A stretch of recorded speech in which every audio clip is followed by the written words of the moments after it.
Hemos convocado esta rueda de prensa para denunciar lo que consideramos que es un acto de intolerancia y de falta de respeto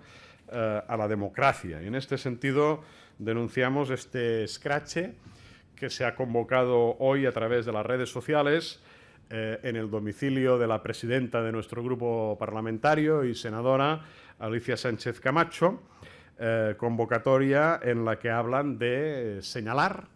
en la que hablan de leyes y tribunales fascistas y en el que hablan de miedo, de cambiar el miedo de lado, como si de una amenaza se tratara, ¿no?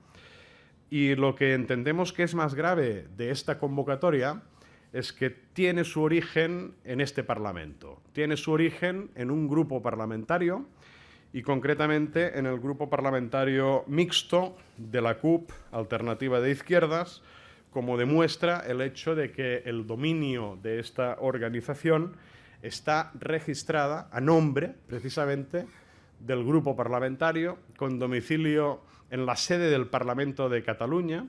con el número de teléfono del Parlamento de Cataluña y, por lo tanto, entendemos que es de una gravedad muy importante. Pero también nos dirigimos al presidente de la Generalitat, al señor Artur Mas, en el sentido de recordarle que este grupo parlamentario que organiza estos actos de intolerancia democrática contra aquellos que no piensan como ellos son aquellos en los que se apoya para el proceso que está llevando adelante. Y, por lo tanto, creemos que el señor Artur Mas y el Gobierno de Convergencia y Unió debería de prescindir de estos apoyos, pero también en este sentido estamos convencidos, y por lo menos nuestro grupo parlamentario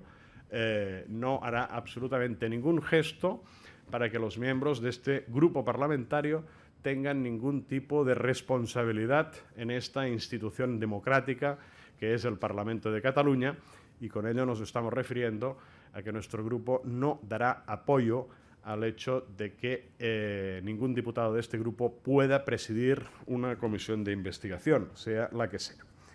También decirles que